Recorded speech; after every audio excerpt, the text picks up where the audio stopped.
Badai Tuhan telah berlalu, salahkah ku menuntut mesra? Halo semuanya, gimana kabarnya? Baik? Semoga baik-baik saja ya. Teman-teman di sini ada yang pernah dengar kalimat jangan mati sebelum ke Banda Neira? Pasti pernah dong. Tapi, teman-teman tahu nggak sih siapakah sosok di balik kalimat tersebut? Nah, mari kita telusuri bersama-sama ya. Sosok di balik kalimat jangan mati sebelum ke Banda Neira adalah Sultan Syahrir. Beliau merupakan Perdana Menteri Indonesia pertama yang juga pernah menjabat sebagai Menteri Dalam Negeri Republik Indonesia. Keren banget ya. Lalu, gimana sih kisah hidup Sultan Syahrir?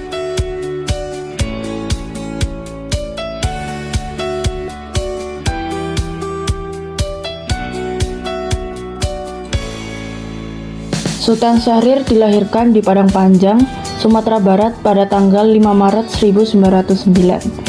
Syahrir terlahir dari keluarga yang terpandang. Ayahnya bernama Muhammad Rasad dengan gelar Maharaja Sultan bin Sultan Leman dengan gelar Sultan Palindih. Beliau merupakan penasihat Sultan Delhi yang juga menjabat sebagai kepala jaksa pada masa pemerintahan kolonial Belanda. Sementara ibunya bernama Putih Siti Rabiah.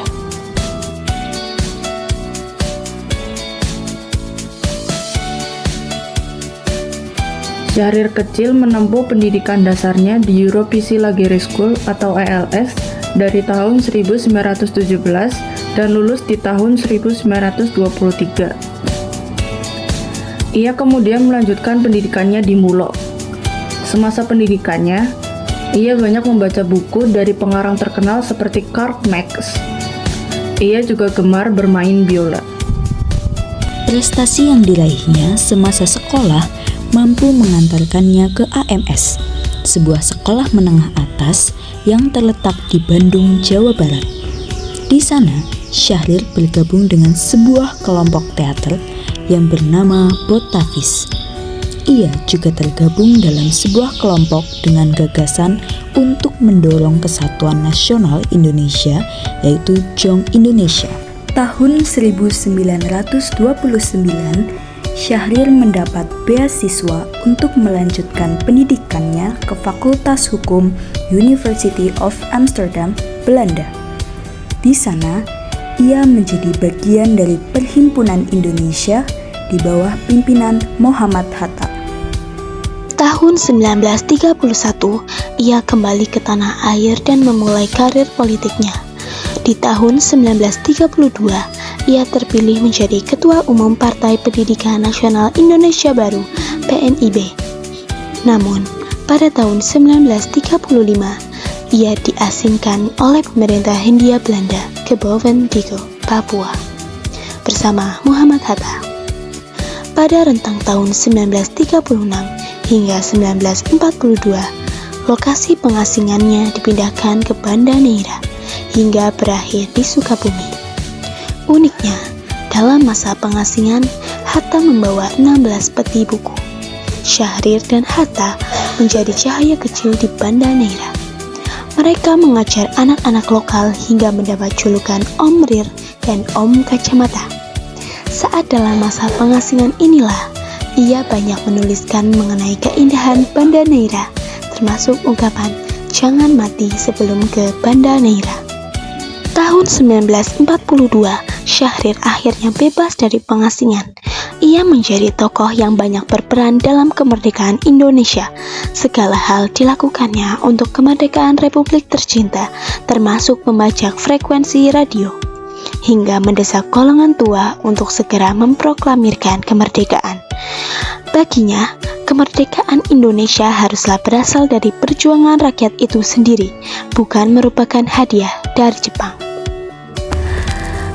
Pasca proklamasi, Syahrir diangkat sebagai Ketua Umum Komite Nasional Indonesia Pusat. Namun, kondisi Indonesia pasca proklamasi belum sepenuhnya stabil. Meskipun telah lepas dari belenggu Jepang, Belanda masih mengintai dari kejauhan. Oktober 1945, ia menuliskan selembaran yang berjudul Perjuangan Kita, yang semakin melambungkan namanya.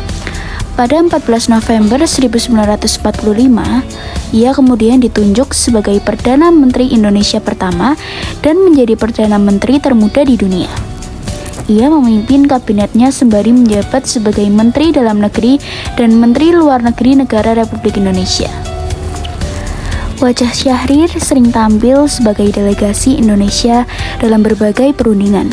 Salah satunya yaitu perundingan Linggarjati pada tahun 1946 yang menyatakan kemerdekaan Indonesia atas Sumatera, Jawa, dan Madura. Sayangnya, atas hal ini ia diculik oleh kelompok oposisi Persatuan Perjuangan yang dipimpin oleh Majen Sudarsono, termasuk di dalamnya Tan Malaka dan Jenderal Sudirman. Pasca kejadian tersebut, Syahrir mengundurkan diri dari posisinya sebagai Perdana Menteri. Namun, Bung Karno menunjuknya kembali untuk melanjutkan perundingan Linggarjati. Syahrir kemudian mundur dari jabatannya pada tahun 1947 dan membentuk Partai Sosialis Indonesia pada tahun 1948. Tahun 1950, PSI menjadi oposisi yang cenderung otoriter dan gagal meraih suara terbanyak pada pemilu pertama, yaitu pada tahun 1955. Pada tahun 1960, Syahrir ditangkap atas tuduhan pemberontakan dan makar terhadap Presiden Soekarno. Ia menderita stroke ketika berada dalam penahanan pada tahun 1965 sampai 1966. Syahrir kemudian diperbolehkan untuk berobat ke luar negeri dan pada akhirnya wafat di Zurich, Swiss pada tanggal 9 April 1966. Ia kemudian ditetapkan menjadi pahlawan nasional berdasarkan Kepres nomor 76 tahun 1966. Penetapan ini dilakukan pada tanggal yang sama saat Sultan Syahrir meninggal dunia. Jenazahnya kemudian dipulangkan ke Indonesia dan dimakamkan di Taman Makam Pahlawan Kalibata, Jakarta pada 19 April 1966. Selama hidupnya, Syahrir mendapatkan beberapa julukan seperti Bung Kecil, Si Kancil, dan The Smiling Diplomat yang terkenal di kalangan jurnalis PBB.